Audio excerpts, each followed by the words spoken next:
Assalamualaikum warahmatullahi wabarakatuh. Selamat pagi dan salam sehat. Ketemu lagi bersama saya dengan Ega Sulfar di channel YouTube saya yang membahas terkait dengan anxiety, GERD, dan psikosomatis. Namun sebelum itu, bagi teman-teman yang sampai dengan hari ini masih dalam keadaan berjuang melawan GERD, anxiety, dan psikosomatis, saya doakan supaya teman-teman cepat pulih dan cepat membaik. Seperti itu. Nah, eh, pada kesempatan yang baik ini, pagi yang cerah ini, saya akan mencoba untuk melakukan share pengalaman terkait dengan anxiety dan GERD yang saya punya, yang kemudian merubah hidup saya, yang kemudian membuat hidup saya menjadi jauh lebih baik, seperti itu. Nah, eh, pada hari ini saya akan mencoba untuk memberikan pengalaman terkait dengan GERD dan anxiety saya. Itu khususnya bagaimana kemudian supaya kita terlihat sehat seperti sedia kala, seperti itu. Nah, teman-teman sebenarnya jangan mau kalah sebenarnya dengan anxiety yang teman-teman punya. Teman-teman jangan terlalu memikirkan terlalu berlarut-larut terkait dengan anxiety yang teman-teman derita, karena itu hanya numpang lewat, itu hanya sensasi yang sebenarnya cuman sebentar, kemudian dia datang lagi, dan polanya itu akan berulang terus seperti itu. Jadi anxiety yang teman-teman punya itu anggap saja sebagai alarm bahwa teman-teman harus lebih baik daripada eh, sebelumnya, seperti itu. Nah, anxiety itu juga kan sebenarnya sangat bagus ketika kita diberikan penyakit seperti itu, karena kita lebih sadar, kita lebih bisa melakukan antisipasi terhadap kesehatan-kesehatan yang akan kita alami, seperti itu. Karena semakin berumur, semakin hari kita kan semakin bertambah usianya. Jadi kecemasan-kecemasan terkait dengan penyakit itu tidak salah, dan wajar saja kita memikirkan itu, tetapi jangan terlalu berlarut-larut seperti itu. Nah, saya kemarin itu waktu terkena penyakit GERD, anxiety, dan psikosomatis itu, bagaimana kemudian saya itu terlihat sehat kembali seperti itu, karena anxiety.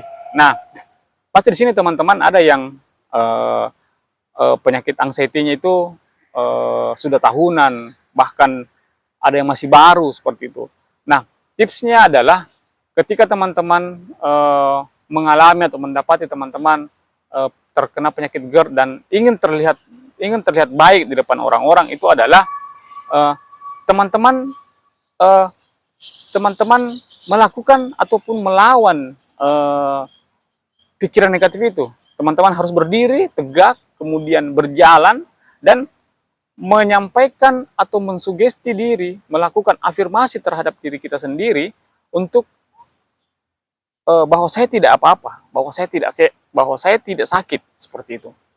Nah, kalau itu teman-teman lakukan, biasakan, itu teman-teman akan jauh lebih baik dari sebelumnya, karena teman-teman itu terlihat sakit ataupun kelihatan lesu itu karena teman-teman membawa diri, teman-teman terlalu mengikuti pikiran negatif teman-teman.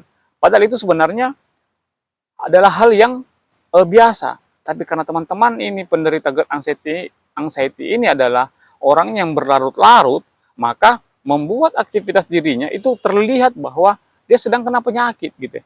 Dia sedang banyak masalah gitu. Dia sedang banyak beban. Padahal itu bukan, karena kita hanya memikirkan bahwa oh, jangan sampai saya terkena penyakit ini, saya tidak bisa lagi melakukan ini, saya sangat rapuh gitu. Karena teman-teman terlalu membawa ke situ, makanya kalian atau teman-teman itu terlihat lesu, terlihat loyo seperti itu. Padahal yang ada di dalam diri teman-teman itu teman-teman sangat kuat sebenarnya, tapi dikuasai oleh pikiran, makanya teman-teman itu lebih dominan pikiran negatifnya yang mempengaruhi fisik. Akhirnya terlihatlah bahwa teman-teman ini seperti orang penyakitan. Padahal itu hanya permainan pikiran. Coba deh bayangkan, kalau teman-teman sudah pergi periksa, teman-teman sudah pergi melakukan cek kesehatan, terus hasilnya bagus. Terus kenapa teman-teman masih memikirkan bahwa saya terkena penyakit parah, penyakit yang tidak bisa disembuhkan? Kan itu adalah pemikiran yang salah yang sebenarnya yang teman-teman pelihara. Seperti itu. Jadi jangan lagi teman-teman melakukan pikiran-pikiran seperti itu, karena itu hanya akan membuat teman-teman menjadi tidak produktif seperti itu. Jadi kalau teman-teman mau terlihat baik-baik saja dengan GERD dan anxiety yang teman-teman punya, ya teman-teman beraktivitas, teman-teman keluar, teman-teman melakukan sosialisasi, teman-teman berjalan, teman-teman mengunjungi tempat-tempat keramaian seperti itu. Jangan di dalam rumah terus, jangan tidak melakukan olahraga. Nah, ada juga satu yang saya bisa sampaikan kepada teman-teman waktu itu ketika saya terkena penyakit ini. Saya usahakan setiap Sabtu dan Minggu itu kan di tempat-tempat teman-teman pasti ada namanya Car Free Day ataupun lapangan untuk berolahraga. Coba teman-teman kunjungi itu, satu kali aja satu minggu.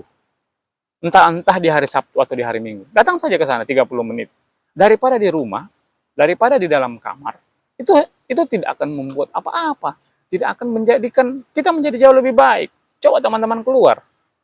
Teman-teman keluar ke daerah Car Free Day, lihat-lihat orang ramai, orang berlalu lalang, itu kan secara tidak langsung mensugesti diri kita bahwa kita itu baik-baik saja, kita bisa menikmati di sisa-sisa umur kita seperti itu.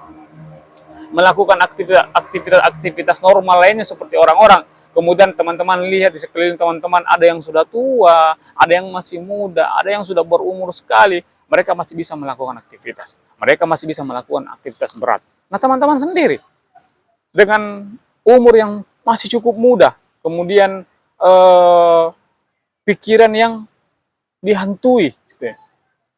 Jadi bagaimana kemudian kita menjadi jauh lebih baik daripada apa yang kita pikirkan seperti itu.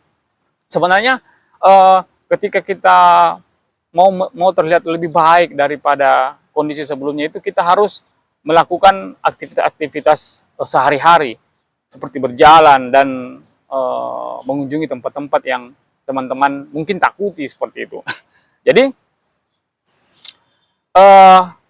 supaya teman-teman kembali sehat seperti dulu lagi, itu teman-teman rubah, teman-teman keluar dari zona tidak nyaman itu, atau keluar dari zona nyaman teman-teman, yaitu zona rebahan, zona overthinking, zona insecure, zona apalagi gitu. Teman-teman keluar, teman-teman ubah pandangan itu. Jadi sebisa mungkin teman-teman melakukan aktivitas. Itu aja dulu. Saya selalu mengingatkan bahwa pentingnya beraktivitas karena dengan aktivitas itu secara tidak langsung membuat mood kita jauh lebih baik, jauh lebih sempurna seperti itu. Kita juga melakukan mood kita juga hari-hari semakin enak, kita juga bisa produktif. Itu kan semua hal-hal yang membuat kita menjadi jauh lebih baik seperti itu. Nah, itu barangkali yang saya bisa sampaikan terkait dengan agar terlihat sehat, fresh, bugar ketika kita terkena anxiety. Itu barangkali bahwa teman-teman harus melakukan aktivitas. Teman-teman harus mengalihkan anxiety itu. Sehingga orang-orang melihat bahwa oh kita baik-baik saja seperti itu. Jangan lagi terlalu terbawa pikiran-pikiran bahwa saya harus begini. Itu kan membuat kita menjadi semakin lesu, loyo gitu. Jadi kita itu adalah tuan dari pikiran kita. Kita yang mengalihkan pikiran kita, bukan pikiran yang mengendalikan kita. Barangkali itu yang saya bisa sampaikan di kesempatan pagi ini. Semoga teman-teman cepat membaik dan cepat pulih. Billahi taufiq wal hidayah. Wassalamualaikum warahmatullahi wabarakatuh. Selamat pagi dan salam sehat.